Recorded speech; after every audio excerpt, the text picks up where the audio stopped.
and gentlemen, and welcome to TFGearTV.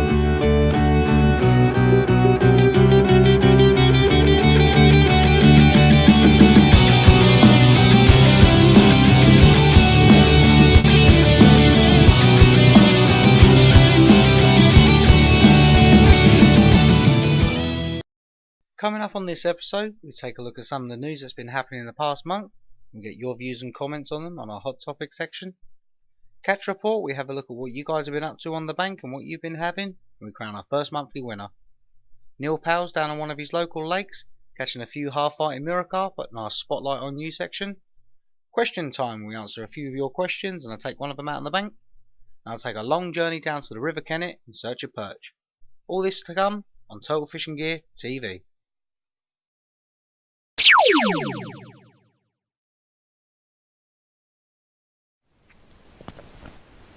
Okay, so one of the biggest reports to come out this month is Simon Barnes's article in the RSPB magazine about anglers hating cormorants and all that we want to do is blast them out of the sky. Now Hugh Miles, who's also a member of the RSPB, and as you all probably know, with his fantastic films, Catching the Impossible and all of his wildlife films as well, has hit back. At the end of the day, we don't hate cormorants. We don't think they're evil. We don't want to kill every single one of them and have done with it. What we want to do is protect our fish stocks. And it's not just our fish stocks that need protecting as well. It's our environment around it. You imagine the amount of native wildlife that rely on our fish stocks. There's hundreds of them. Now, if these stocks of fish start to dwindle and disappear, so will our native wildlife. Now, the big problem I have is RSPB and all these other organisations seem to be rabbiting on about us anglers. We're all just massive haters. That's not the case. We're trying to protect our environment. We're trying to protect our fish stocks. That is what we are trying to do. If we don't do that, it's not just them that are going to disappear. Now, what are these organisations going to do when all these birds start disappearing because the fish stocks aren't there? They're all going to start moaning up. And we're all going to stand around and say, well, we told you so. But they're not going to listen, are they? And that's the problem. And Hugh Miles is hitting back at this because it's just creating a really bad stigmatism for us anglers. We're not haters. Why should we have, you know, any different rights to what everybody else has? Now, you imagine, I don't know, say golf for instance. Now, if someone teed off and then they had a little cunning member pick up the ball and place it in the hole for them and they scored it down as a hole in one. Now that's cheating. And there's going to be a big uproar about it. And it's the same with fishing. If we've got non-native species coming into this country destroying our fish stocks, then we want something done about it. Now, why can't we have the same rights? Now this is what I'm trying to get on about. It's a real big issue, and it's an issue unfortunately that's going to continue to have to be resolved. Now if we don't sort this problem out, it's going to get worse and worse and worse. So all I can say to the RSPB, Simon Barnes, if you ever see this, and to all the other organisations out there that think that us anglers are nothing but haters, stop fighting against us. Fight with us. At the end of the day, we're all trying to work for a common cause, and that's to protect what we love. And that's all I have to say about it. I could rant on for hours, but I don't have hours unfortunately. Now, we only managed to get one comment on it, on the Facebook page, which I'm actually quite surprised about, considering it's such a big issue. And this is from Mr. Whitehouse, and he says, "This is why I stopped being a member. A long time ago, anti-angling brigade. I'm all for preservation, but there's an equal balance to both fishing and protection, which is why they do not have my support anymore. They will never work with us. They would rather buy up lakes, wetlands, and turn them into conservation areas." And to be honest, just that one comment states how we feel now. We're all being dogged as haters, and it's no surprise that we have these reactions anymore. Okay, the other subject we got this month is I asked you guys on our Facebook page to have your say on what your favourite method of fishing is and why. I do apologise if I don't pronounce your names right. We have Graham Codwalder, Lure fishing, travel light, and the takes are electric, adrenaline boosting, heart stopping moments. Couldn't say it better myself, really. Gary Harris, lightweight rod, pot of maggots, £5 line, size 12 hook. You never know what you're going to get on the Stour. Love it. And we've got a nice little winking face there too, fantastic. Levy Duke, bit of quiver tipping, the bite indication makes your heart skip a beat. That's certainly true. Nate Green, whatever method I'm doing at the time. Fantastic. Got Chris Harms, I love surface fishing, free line if possible, but even with a controller float, it's quality. Aaron O'Hara, got to be stalking in the margins for carp and trotting for grayling. Now that's one fish I've never caught actually, I've never had a grayling, but I will do soon. And hopefully we're going to get that on film as well. Neil Powell, trotting for grayling on the River Kennet, barbel fishing, waiting for the tip of the rod to bend round, and the hard fight afterwards. Early misty summer mornings, waiting for the fizzing tench bubbles. Now, that's one thing I love about spring. You wake up in the morning, the mist is just coming off the lakes, and all them bubbles start coming up. That's the time to get the float rod out, ladies and gentlemen. And Christoph Michael Alexandru, using the TFG compact range is my favourite way of getting around the lake stalking fish with a float or either the meth feeder if I'm doing a day session. Now the TFG compact range is absolutely fantastic, it's brilliant for commercial fisheries and it's even good on gravel pits as well if you're in the margins, and over the course of time we'll have a look at the range. But that's it for this month's hot topic. Next month we're going to have a look at a few other things. Do keep an eye out on the Facebook page. I will put the hot topics on there and I'll ask you a few other questions. Do get your comments on here, guys. Your comments do matter. Your voices need to be heard. We're all part of the angling world, and if your voices don't get heard, then there's not much we can do about some of the problems that are arising in our sport. So get on the Facebook page. If you haven't already been on there, give us a like. Look out for the hot topics and leave us a comment. Catch report time now, ladies and gentlemen. Remember to send in all of your carp, sea and coarse catch reports to us at TFGearTV@hotmail.com. And we kickstart this month off with Bob Charnock, and he caught this lovely looking ghost carp from one of his local lakes. Fishing with the shotgun feeder and pellets, it just goes to show that they don't have to be big to be beautiful. Surrendon Lakes produced the goods for Chris Harms after he banked 9 fish in a 5-hour session. His son also joined in for the day and banked a fair few carp himself. Michael Jones had a fantastic session on Stanborough Lakes with none other than Ian Russell. Using the inner rig and fishing with peach and mango boilies, Michael succeeded in banking 25 carp, including his new personal best of £19. Nick Brown had a red letter session at Les Quis in France, landing dozens of doubles, 8 20s and 6 30s up to £38 1 ounce, of which is his new personal best. And he's certainly not going to forget this session in a long time. Many congratulations, Nick. Runner-up this month is Neil Powell, determined to beat his 10-year personal best. Neil visited Tricklebrook Fisheries for the first time and was rewarded with his new personal best of £31 4 ounce. His setup was £12 lane line with 5 inches of quarter IQ and a size 8 hook fishing with boilies. Many congratulations, Neil. Our winner this month is James Lincoln, fishing at Western Lawns Fishery in Bedworth. James' setup comprised a £10 main line, £35 lead core, £25 braided hook length with a size 10 hook fishing with boilies. Catching carp of £25 6 ounce and £23 2 ounce. James fishes entirely by himself with no help. Certainly one to look out for in the future, I think. Many congratulations.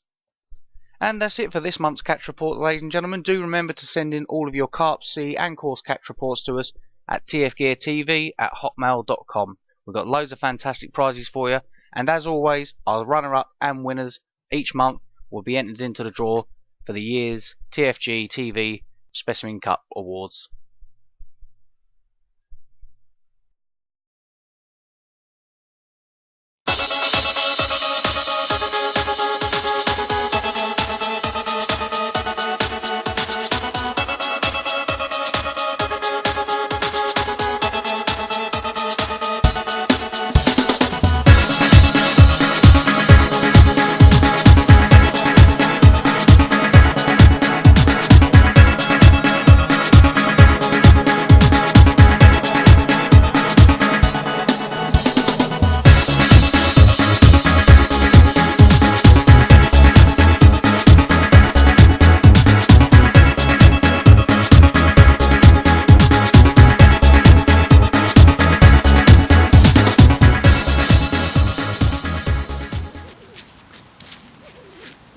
come down to see Neil Powell today. We're down at this lovely looking lake down in Bellaston. We're going to be fishing for carp. He turned up last night. I'm not sure what he's caught, so let's go and have a chat with him now.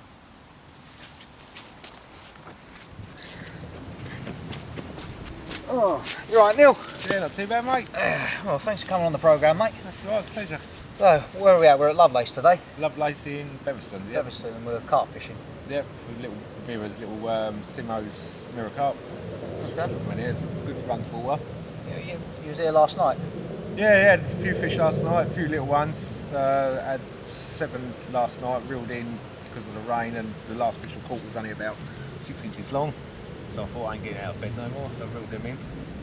And yeah, recasted out this morning and had a few fish. Oh, hopefully we'll have a few more today, get them on film for you. Yep. So, what sort of baits are we using today? We're using actually homemade boilies, which we make ourselves, which are doing really well.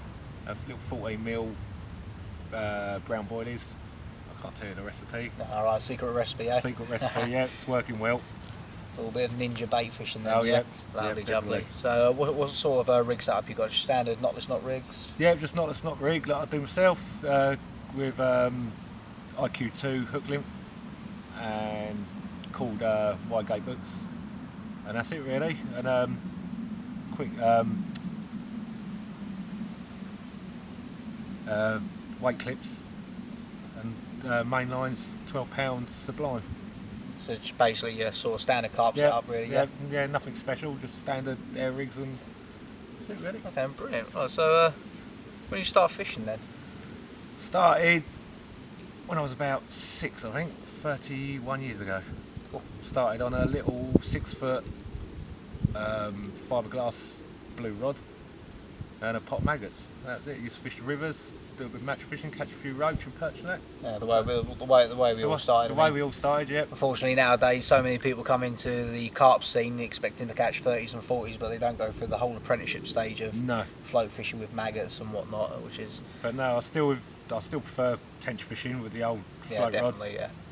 But no, it's all good. Yeah, so, what's your biggest carp to date? The biggest carp day which I caught a week ago today was £31.4 mirror. £31 ball, that's your personal £31.4, yeah, best. that's my personal best now, yeah. And that would be the one that was on the catch report just earlier, ladies and gents. So yeah, brilliant fishing that was, wasn't it? Oh, it was first lovely, time yeah. on the lake as well, yeah? First time on the lake, yeah, it's a new lake. I had PB of 24, which I had for about 10 years, and I went there solely just to beat my PB. And yeah, first fish, done it. Well, they are banking a 30 on your first time to the lake, can't be bad, can it? No, 31 and 21. Lovely. 2 fish, so. It's good fishing, that is. So what are your sort of future ambitions? What would you like to do? Is there any other fish you'd like to catch that you haven't caught yet? The only fish I'd like to go back and catch is barbel. Barbel and a decent tench water. Yeah. So. There's a fair few around here in the old Garden of England, fair few tench waters around here. Yeah. Plenty of doubles to catch. Yeah, there's just something about tench that's just good to catch. Yeah, really are hard fighters, really are. Yep. Oh, fantastic. Well, we've got the rods out, we've got the baits out. Hopefully we're going to bank a few fish. Yeah, hopefully they'll start going off soon. Oh, fingers crossed. A few runs. Oh, don't it? Yeah, get a few in. Right, well, we'll see what happens.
Another one already, Neil? Yeah, don't take long. Cool. Once I feed in. Really on the go today. This one feels a better fish. Yeah, I mean, I checked the weather report this morning. There's been a slight drop in the pressure. So, either that or they're really raving on your homemade baits. Yeah, it must be that. It's a better fish. Feels better. Yeah, he's a better fish.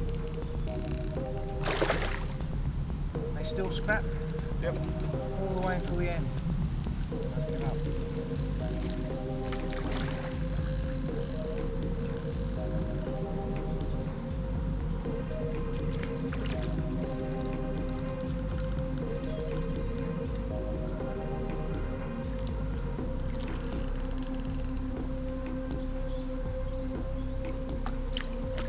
Fish just doesn't want to come in, does it?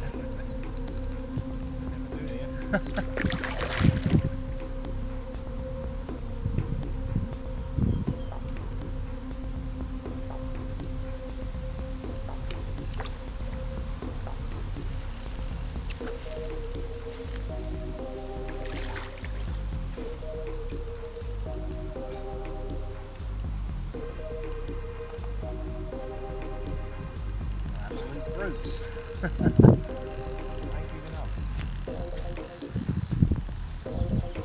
Going for another run. Well, them clouds look ominous, don't they? Gonna rain again. Still rather be out here than in the office. Any day of the week. Well, there you go, see?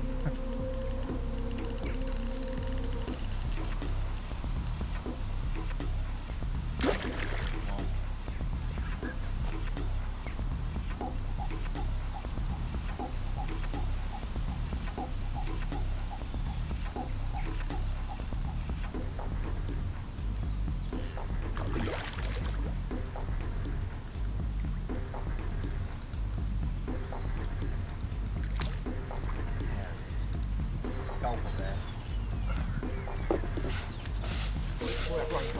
Yeah. Yeah, he's a better one. He's a nice looking fish.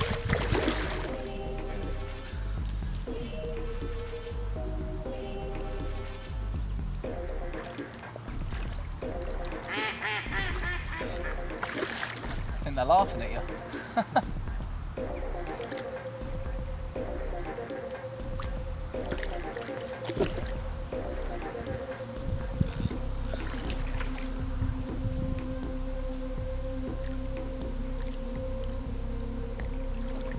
There we go. Oh, he's down the net. Second time round. That's it. Lovely. He's a better looker. Yeah, a bit better one. Let's get him on the mat. Well, we timed that one right, Neil, didn't we? Yeah. Rain's starting to come down. Beautiful colours on these fish, lovely scale patterns, aren't they? Yeah, immaculate. On the homemade boilie again, yeah? Homemade boilie, yep. Lovely. Yep, I will give you the recipe, but... There you go, secrets are always best, mate. Oh, yeah. Right, let's get this one back and let's get in the bivvies. It's starting to rain again. With a few fish under his belt, Neil was more than satisfied, and his friend Paul on the opposite swim was also banking a few as well. But unfortunately the runs dried up and the rain came in and it was time to call it a day. Okay then, mate, so I guess that's it. All the clouds coming over, the rain starting to come down. Yep, the rain stopped play, I've had a few fish, so it's all been a good day. Yeah, had some nice fish today. Had nice fish, nice runs, homemade boilies. Yeah, plenty last night, as the photos you saw at the beginning of the programme. Yeah, had a few last night, so yeah, reeled in because the rain stopped us, so I thought I ain't coming out the bivvy no more in that weather, it was just awful. Yeah, it's just typical though, when you go fishing it decides to rain when you're working it's bright sunshine. Every time you go fishing it rains, guaranteed. Lovely. Well, thanks for coming on anyway. Thank you very much. Do appreciate it. Thank you. Remember guys, if you'd like to be on the programme, the email address is at the bottom, just drop me a line. Doesn't matter whether you're old, young, new to the game or whether you're advanced. We've always got a place for you here on TFGearTV, so just drop me a line.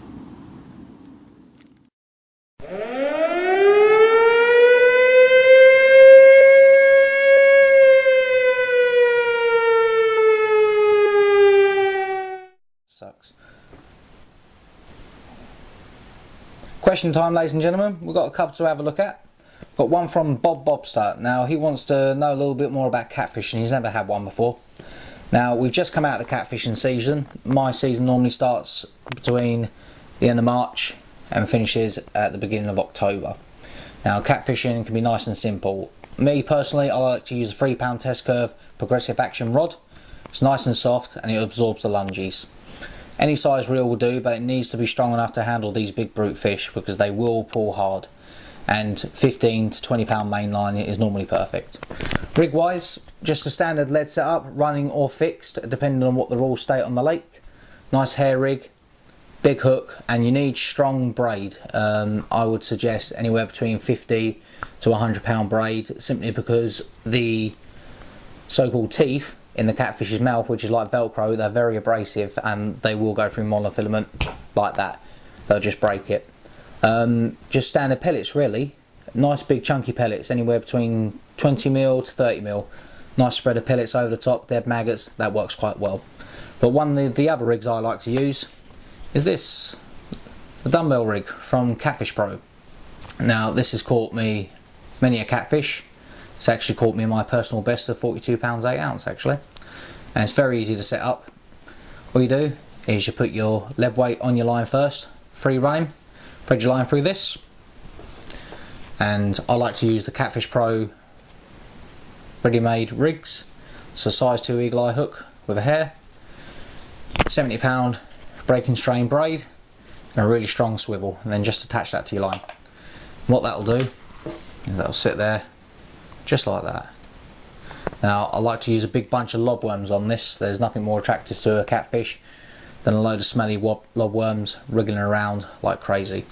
All you do is you cast out and you wind down tight. Now this can be set at any depth, and all you do is just pay out a little bit of line on your reel. You can set it to a foot off the ground, or as I like to, right on the surface. Imagine that's sitting on the surface and your lobworms are just sitting underneath it. The catfish is going around and you can feel the vibrations of the worms moving, and I mean, if the lake allows it, live baits.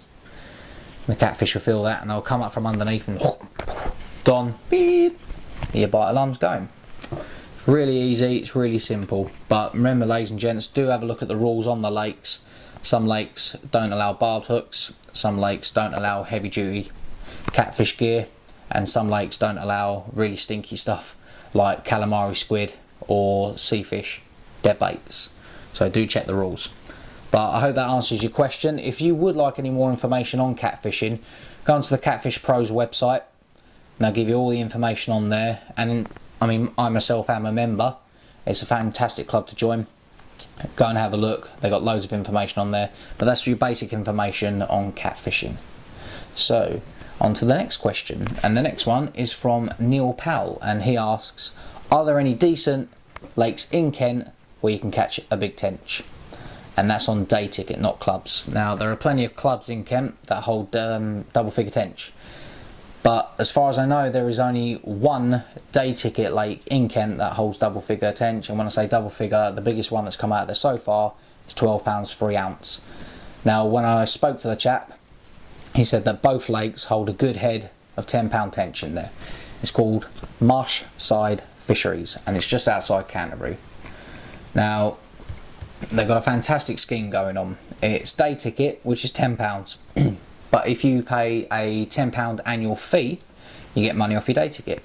So basically breaking it down, standard day ticket will cost you a tenner. If you're a member, it will cost you £7, so it knocks £3 off. But they've also got a loyalty scheme as well. And if you keep all 10 of your tickets, if you have 10 trips there and you keep all 10 of them, the next time you go fishing, present all 10 of your day tickets to them and you get a 3 days fishing. What could be better than that? It's absolutely fantastic. So if you'd like any more information on this fantastic lake just outside Canterbury that holds a double figure tench, ladies and gentlemen, on a day ticket, then just go to www.marshsidefisheries.co.uk. The address is on the bottom. And the last question we got is how to use a line clip. Now I like to use line clips a lot, especially when I'm casting up to the far margins or onto an island, and it's very important to know how to do it properly. So we're going to have to take you out on the field on this one and show you how to use the line clip. Okay then, so the line clip, it's nice and simple. When you get to the lake, you come to a swim, there's an island out in front of you, and you want to cast towards it and get as close as possible. The first thing you need to do is pick out an indicator in front of you. If you're going to be night fishing, try and pick out something on that island or something on the near far bank that's going to silhouette in the light. Even at dark, you'll still be able to see it. And that's your casting point, that's the direction you want to be casting at. Second thing to do is take about 4 steps back from the bank. Now this, as I'll show you in a minute, is really handy. Most people normally tie on a thick bit of line or a bit of power gum onto the end of their line once they cast as an indicator. But this way, you won't have to take the line out of the clip. So, you got your marker on your island, taking 4 steps back from the bank. So, line the rod up with your marker and just give it a light cast. Don't overdo it. Now what you want to do is look where the lead's landed. So I'll say it's roughly, I don't know, 4 foot away from the island. So what you want to do then is take roughly 4 foot of line off your reel. 1, 2, 3, 4. Then all you do, just clip your line under the clip and reel in. Now this could take 2 or 3 casts just to get it right, but you'll see what I mean in a minute. So you've roughly guessed that you're 4 foot short.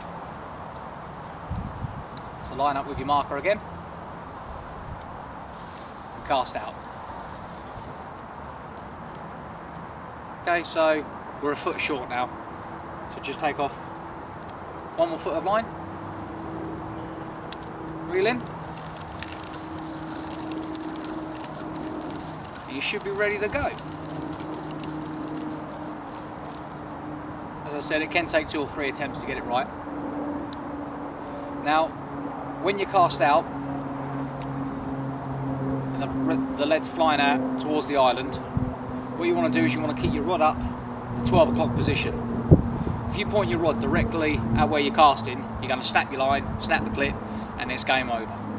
What the rod does when it's in the 12 o'clock position, as soon as the lead hits, rod springs, compresses, and it cushions it. Saves you a whole load of hassle. So we'll cast again, you'll hear it hit the clip, and donk. It's as easy as that.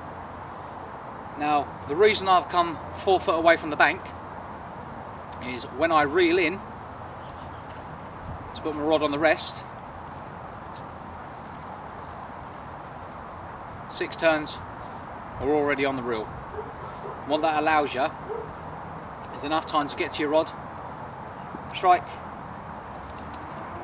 reel in another more turns, and then the fish is running. You're not going to hit the clip. So this way, it saves you from undoing the line from the clip. So again, just briefly, you got to your swim, pick a far marker that hopefully is going to silhouette during the night if you're night fishing. Keep repeatedly casting until you hit that sweet spot. Put your line in your clip. When you cast out, keep your rod at 12 o'clock position to allow the rod to cushion the blow. Reel in, put your rod down. It's nice and simple, nice and easy.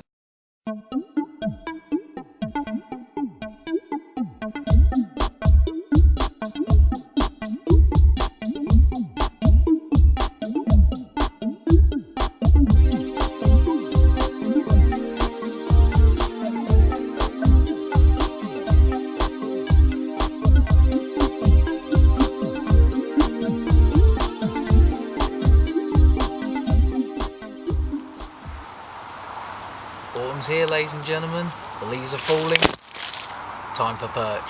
So I've come down to the Kennet and Avon Canal, and it's the first time I've fished this place, so I'm dead excited, I cannot wait. It's got some real monsters in it as well, it's got perch up to 3 pounds. So I'm hoping we're going to bag a biggie today, but unfortunately, as you all probably know, it has been raining, and it has been raining hard. It's really turned the water cold. So for perch, it's not really ideal conditions, but we're going to give it a go anyway. So let's have a look at our methods that we're going to be using today. Nice and simple, really basic, but really effective for perch. So let's go take a look at that now. Okay, then, so tackle today is nice and simple. Just using my Nantec compact all round the rod, 10-foot version. It can break down to 8 foot, but I think 10 foot's perfectly fine today. Going to be having it with a 2-ounce quiver tip, nice and light, with a 5-pound main line on a match reel, nice and easy. The rig itself, just a size 8 Gen Super Specialist hook, and a couple of SSG shots just up the line. It's a nice and simple rig, and for bait, well, what better than a juicy fat lobworm? Absolutely brilliant. Just flick that underneath the margins, over on the far banks by the bushes, and hopefully it's going to attract one of the perch. And I'll give it 5 minutes or so there, and all I'll do is just tweak it back a little. Just bounce it along the bottom a little, and that can normally spur on a bite. Just a little bit of activity. But that's it, nice and simple, nice and basic. So let's go catch some perch, yeah?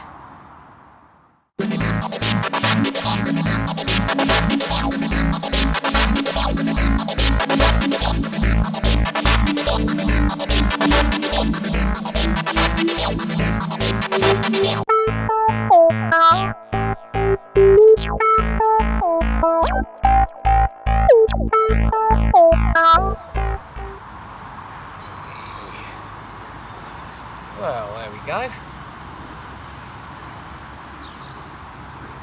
Only a small one. Well, that's my first Kennet perch. Beautiful coloration on them, really beautiful colours. The thing, a small little thing took a lobworm like that. Fantastic.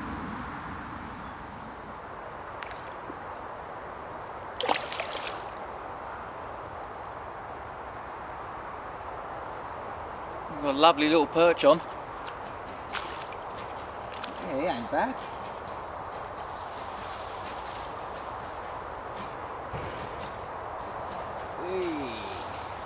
Here we are, a proper perch. Let's get him up on the bank and have a look at him. Well, there we are.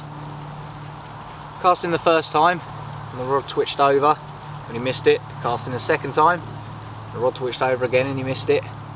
Third time's charm, and took it. There we are, 1 pound 7 ounce. Certainly not the biggest in here. But my word, are the colours vivid on these. Look at them. Beautiful reds. Absolutely fantastic. That's why I love autumn. Perch fishing. Absolutely beautiful fish. Look at that. There we are. Just allow him enough time to recover in the net. And he looks ready to go. Whee! Let's catch another one.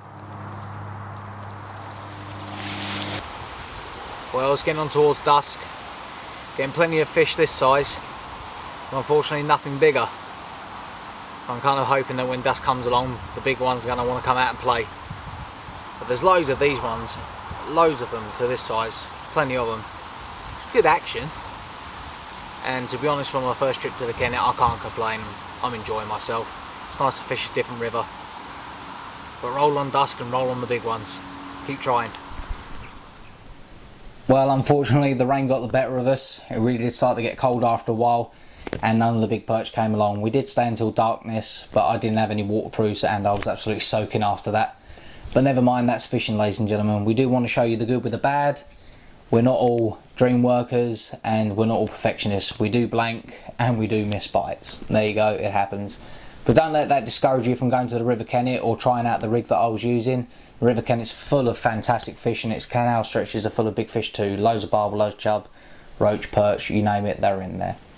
But that's it for this month. Do tune in next month. Please do send in your catch reports.